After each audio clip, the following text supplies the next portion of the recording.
고향에 간 우리 교우들도 많이 있고 부모님을 뵈러 온 분들도 있습니다. 명절 분위기가 가득한 주일입니다. 가정마다 행복과 여유로움이 넘쳐나는 이런 주일이 되었으면 좋겠습니다. 다니엘서는 매우 드라마틱한 면을 많이 담고 있습니다. 유복한 어린 시절을 보내던 유대 귀족 가문의 청소년들이 전쟁으로 나라가 망하면서 먼 타국에 붙잡혀 가서 살게 된 이야기입니다. 그들은 사로잡힐 때에 예루살렘에 일어난 참상을 목격했을 것이고 그 의가 부모들이 피살되는 충격을 겪었을 겁니다. 두려움으로 몸서리치면서 강제로 수천리 끌려가 다시는 고향으로 돌아가지 못하고 타국에서 여생을 보내야만 했습니다. 다니엘서에 나오는 소년들은 그런 생사의 절박한 상황을 겪으면서도 자신들이 어릴 적부터 배워왔던 신앙을 지키려는 당당함으로 시작합니다. 왕이 하사한 우상 숭배에 쓰였던 기름진 음식을 거부한 사건으로 대표됩니다. 개팍스런 느부갓네살 왕의 꿈 사건 때문에 아무 죄도 없이 학살 위기에 몰리기도 했습니다.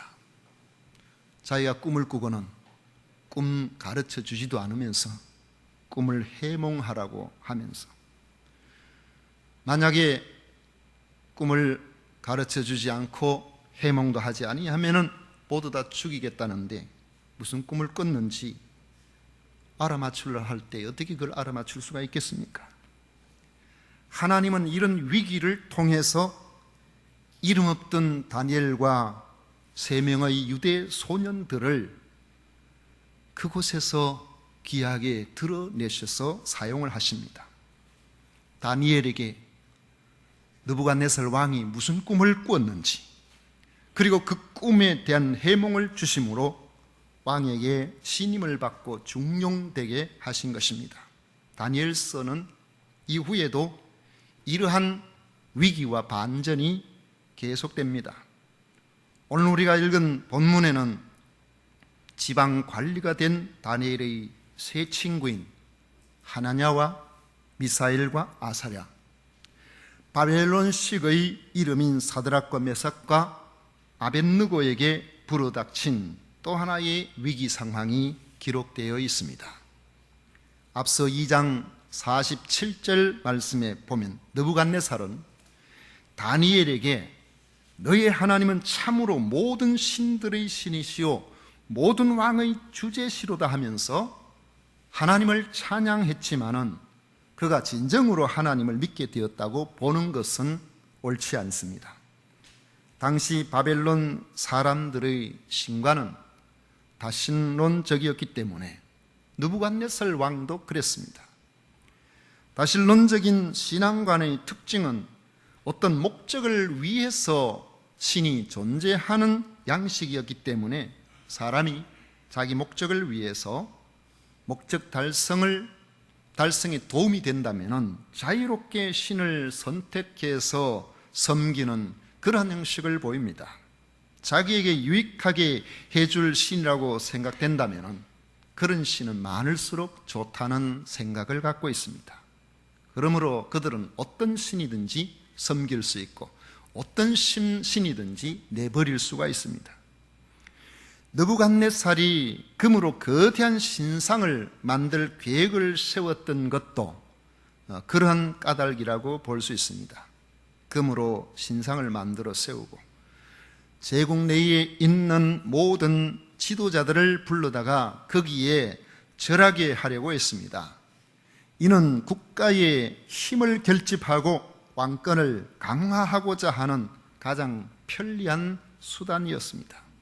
당시 바벨론 제국에 살고 있는 다양한 민족들, 그들 가운데서 불러온 이러한 제국의 모든 곳곳에서 다스리고 있는 지도자들, 신하들의 충성도를 점검해 볼 필요가 있다고 본 것입니다. 느부갓네살 왕은 이를 위해 바벨론의 두라 평지에 거대한 금 신상을 만들게 했습니다. 우선 규모 면에서 사람들에게 위압감을 느끼게 했습니다. 높이가 60규빗, 약 30m 정도 됩니다. 너비가 6규빗입니다. 거기에 황금을 덧입혀서 멀리서 이렇게 봐도 황금빛이 번쩍번쩍하는 그러한 신상입니다. 분위기에 압도되어서 저절로 그 앞에 엎드려 절하고 싶을 정도로 아주 대단하게 신상을 만들게 했습니다. 느부갓네살은 신상을 완성한 이후에 거창한 낙성식을 계획합니다. 왕명으로 제국의 모든 관리들을 금 신상 낙성식에 참석하게 한 것입니다. 2절부터 보십시오. 2절 3절을 우리 같이 읽도록 하겠습니다. 다 같이 읽습니다. 느부갓네살 왕이 사람을 보내어 총독과 수령과 행정관과 모사와 재무관과 재판관과 법률사와 각 지방 모든 관원을 느부갓네살 왕이 세운 신상의 낙성식에 참석하게 하며 이에 총독과 수령과 행정관과 모사와 재무관과 재판관과 법률사와 각 지방 모든 관원이 느부갓네살 왕이 세운 신상의 낙성식에 참석하여 느부갓네살 왕이 세운 신상 앞에 서니라. 낙성식은 아주 장엄하게 진행되었는데 이런 장엄한 낙성식은 주로 아주 웅장한 음악을 통해서 나타나게 되겠죠. 왕궁에서 동원할 수 있는 악기들을 총동원했습니다. 4절에 보면 나팔, 피리, 수금, 삼현금, 양금, 생황, 그리고 모든 악기라고 했습니다. 금관악기, 현악기, 목관악기, 그 외에도 할 수 있는 한 온갖 악기들을 동원한 것으로 보입니다. 어느 나라든지 왕실의 위엄을 드러내는 데 있어서 이런 음악은 필수적이죠. 지금도 외국에서 국빈으로 오는 사람들이 있으면 음악을 연주하며 그들을 환영합니다. 예식을 진행하는 자가 큰 소리로 왕명을 전했습니다. 4절과 5절을 보십시오. 우리 다 같이 4절 5절 있습니다. 선포하는 자가 크게 외쳐 이르되 백성들과 나라들과 각 언어로 말하는 자들아 왕이 너희 무리에게 명하시나니 너희는 나팔과 피리와 수금과 삼현금과 양금과 생황과 및 모든 악기 소리를 들을 때에 엎드리어 느부갓네살 왕이 세운 금신상에게 절하라. 음악이 장엄하게 울려 퍼지는 것을 신호로 그 자리에 참석한 사람은 누구든지 왕이 세운 금신상에 절하도록 왕명으로 명령을 내린 것입니다. 문제는 이 금신상에 절하는 것이 선택사항이 아니라는 것이죠. 6절 말씀에 보시면은 누구든지 엎드려 절하지 아니하는 자는 맹렬히 타는 풀무불에 던져 넣으리라 그랬습니다. 만약에 엎드려 절하지 아니하면은 그것은 왕명을 거부하는 것으로 간주되어서 아주 강력하게 타는 용광로 속에 집어던져 불태워 죽이는 엄벌에 처하겠다고 경고를 한 것입니다. 절하고 안 하고가 자기가 살아가는데 약간의 불이익이 있는 이런 것이 아니고 생사를 판가름하는 기준이 되어버린 것입니다. 우리가 이런 일들이 우리 그리스도인들이 살아가는 이 사회생활 속에서 어느 정도는 겪는 일이기도 하죠. 직장 같은 경우에나 혹은 관공서에 어떤 장이 신앙생활 잘하는 분이 오시면은 신앙생활을 하기가 좋고 신우회가 활성화되는데 기독교에 대해서 부정적인 생각을 가진 사람들이 오게 되면은 왠지 모르게 신우회가 위축이 되고 모이는 숫자가 적어지는 그런 경우를 봅니다.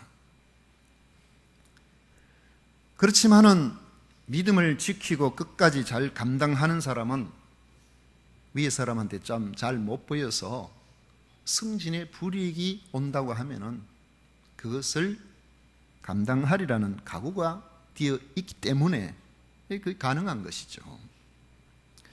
그런데 우리가 불이익을 감내하고 자기의 믿음의 길을 굳건하게 걸어가는 것도 큰 믿음이지만은 그것이 생사를 가름하는 일이라면은 문제가 달라집니다.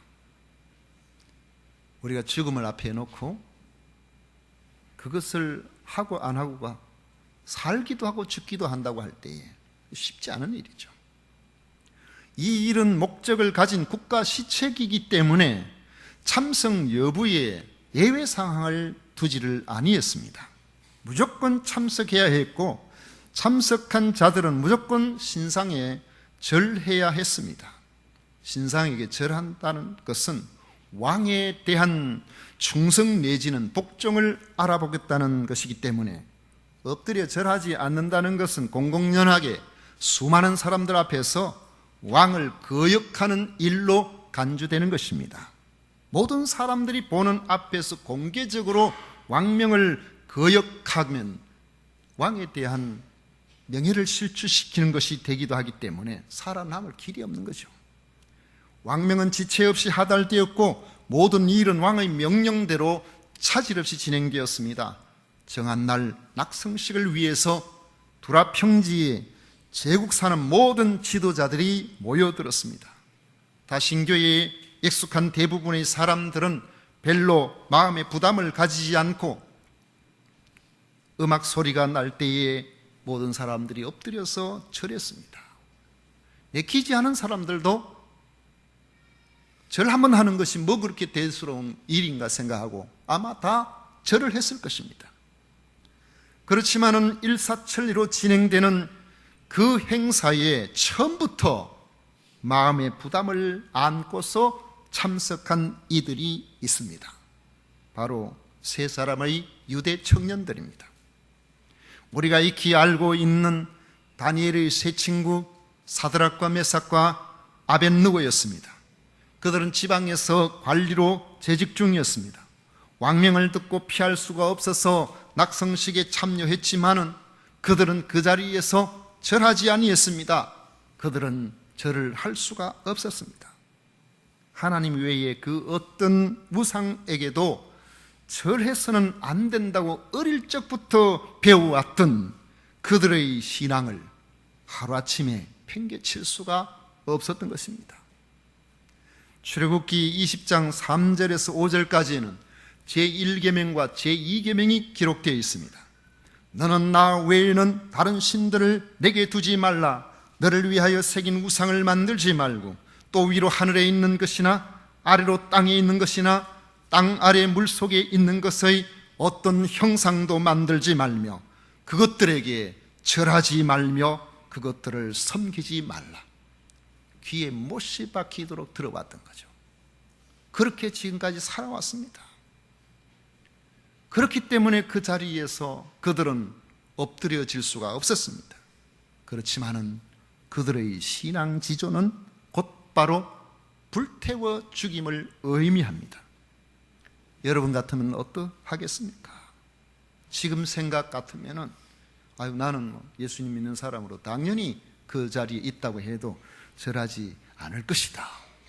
여러분 그런 생각이 드실 겁니다.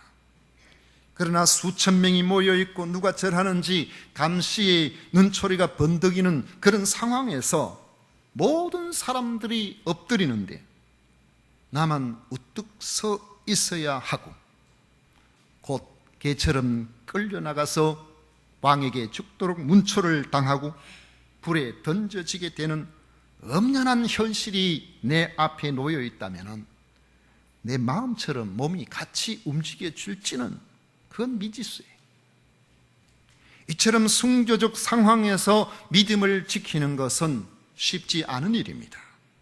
저는 제 자신이나 이 자리에 함께 계시는 모든 여러분들, 모든 그리스도인들이 이런 불시험을 당하지 않았으면 좋겠습니다.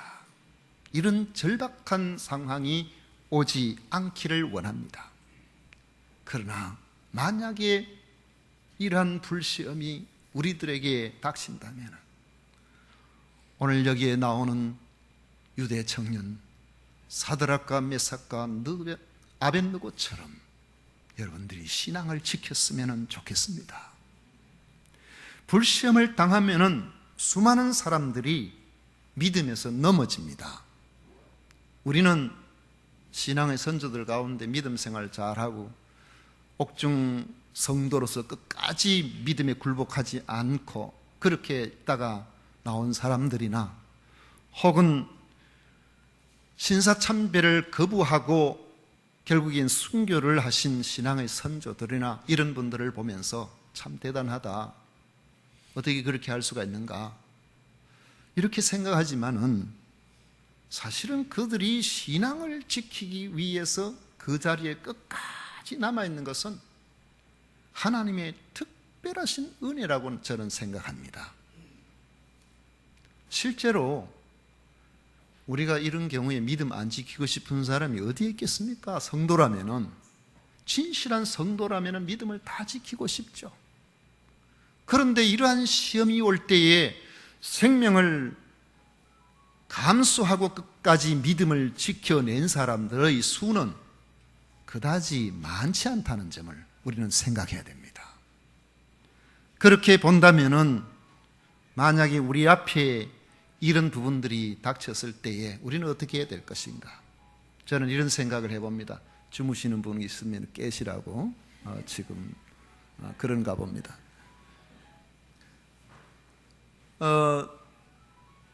이제 그만 깨도 되는데, 만약에 생각해 보십시오. 우리가 이런 시험을 당할 때에 그러한 시험 앞에서 내 마음은 오직 참된 하나님은 한 분밖에 없는 것이라는, 한 분밖에 안 계신다는 것을 확실히 믿고 있음에도 불구하고 죽음이 겁이 나서 그런 시험 가운데 만약에 넘어졌다고 생각해 보십시오. 저는 생각할 때에 그런 시험 가운데 넘어졌다고 해도 그 사람이 그것 때문에 심판을 받고 지옥 갈 거라고는 그렇게는 생각하지는 않습니다. 중심을 보시는 하나님께서 우리 마음을 얼마나 잘 아시겠습니까? 저게 얼마나 두려웠으면 저랬을까? 베드로처럼 나를 모른다고 그렇게 했을까? 아마 그렇게 이해는 해 주시리라고 생각을 합니다만은, 정말 우리가 믿음을 지키고 그것을 표현해야 할 바로 그 자리에서 내 중심을 변하지 않았다고 하더라도 내 입술로서 그 지조를 지키지 못하게 되면은 평생 동안 우리 마음속에 자책의 짐을 안고 살아가게 될 것입니다. 언제든지 우리는 아이고 내가 그때 겁이 나가지고 그때 내가 내 자신을 이겨내지 못해서, 항상 보면은 그리스도인으로서 담대하고 힘있게 그렇게 살아가지를 못하고 늘 그냥 사람이 뭔가 하나님 앞에 죄송하고 부끄럽고 힘없는 그리스도인으로 살아갈 가능성이 대단히 높습니다. 저는 그런 생각이 들더라고요. 제가 그 전에 원주 사시던 김 장로님이란, 지금 아마 돌아가셨으리라고 생각합니다만 한 20년 전에 진주에 한번 오셨는데, 그분이 아주 이 한의 쪽에 상당한 조예가 있는 그런 분인데, 맥만 이렇게 잡아보면은 그 사람의 신체가 어떠한지를 환하게 알 수 있는 그런 분인데, 이분이 자기 손바닥을 이렇게 내밀면서 목사님 제 손 한번 보세요 그래요. 손 왜 그렇습니까? 그분은 얼마나 대단한 분이냐면은 자기가 중풍이 걸렸는데 침으로 스스로를 고치신 분이에요. 자기가 자기를 스스로 고친 분이에요. 이분이 손바닥을 이렇게 내미는데 보니까 손바닥 중앙에 흉터가 있습니다. 이 흉터가 무슨 흉터입니까? 그러니까 목사님, 제가 일제 그 말에 예수 믿는다고 붙들려 가지고 그 순사한테 여기에 짐승처럼 철사를 뚫어가지고 끌려가지고 그래가지고 시장통에 끌려다니면서 사람들 앞에 조롱을 당한 흔적입니다. 예수 믿는다고. 안 믿겠다고 이야기하면은 괜찮은데 그 말 안 한다고 끌려다니면서 피를 철철 흘리면서 끌려다녔다는 거예요. 그런데 담담하게 그 이야기를 하셨지만은 제 마음속에는 이 장로님도 그 믿음 가운데 고초를 당하면서도 지켜내신 분이구나, 이겨내신 분이구나. 제 마음에 그분에 대한 흠모하는 마음이 생겨요. 이겨내신 분이구나. 생각만 해도 끔찍하고, 내가 만약에 그런 상황에 놓이면은 과연 내가 어떻게 이겨낼 수가 있을까? 이 생각이 늘 들어요. 두라 평지의 금신상 앞에 선 세 사람은 그들의 신앙을 지키기 위해서 기꺼이 목숨과 바꾸려고 했습니다. 내가 이렇게 하면 하나님께서 혹시 기적을 베풀어 주셔서 나를 건져주시진 않겠는가? 그런 생각 가지고 한 게 아닙니다. 악기 소리가 울려 퍼지고 사람들이 모두 엎드려 절하는데 자기 자리에 미동도 없이 우뚝 서 있는 그 세 사람을 생각해 보십시오.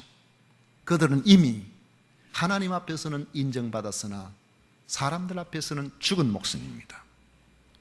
당장에 왕에게 보고가 되었고 왕은 감히 공개적으로 자신에게 도전한다는 생각에 그 분이 하늘을 치솟는 듯 했습니다.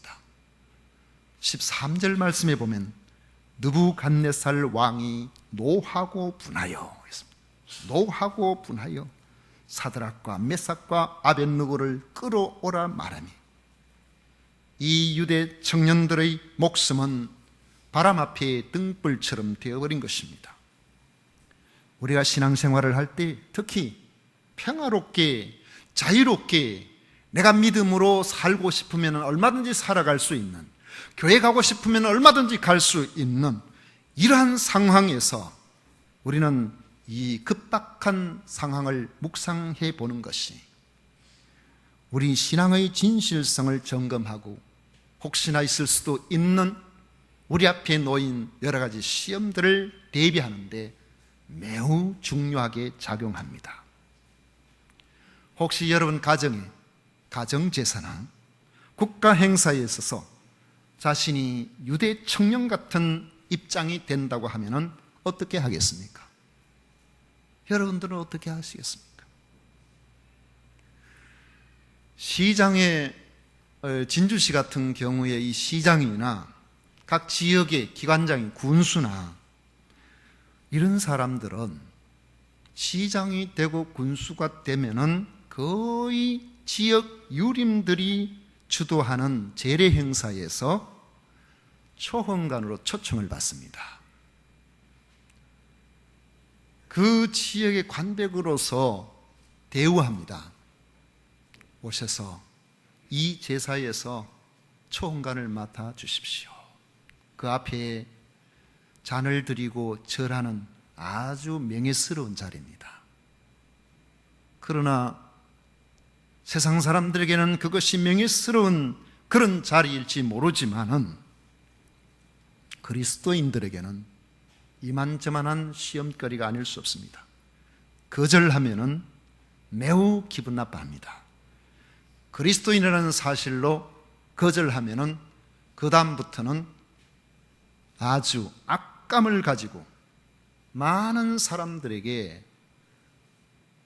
그 시장이나 군수에 대해서 좋지 않은 이야기들을 퍼뜨리게 됩니다. 예전에 경기도의 어느 군의 군수는 바로 이 초원관을 거절한 것 때문에 조직적으로 이 군수를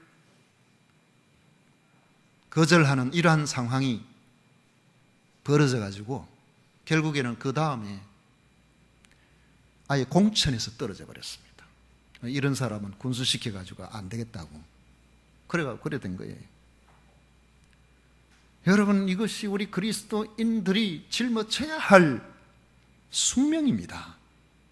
가정에서 모든 사람들을 다 편안하게 하겠다고 우리가 가지고 있는 이 믿음에 타협을 해 나간다고 하면은 여러분들, 우리의 신앙은 더 이상 성장을 멈추게 될 것입니다.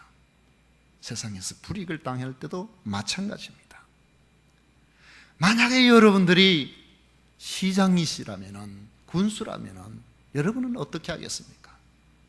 이 자리를 연연해서 이 자리를 지키기 위해서 하나님 이해해 주실 것이라고 생각하고 타협하고 그렇게 살아도 되겠습니까? 유대 청년들처럼 두라 평야에 서 있었다면 여러분은 어떠했을 것이라고 생각하십니까?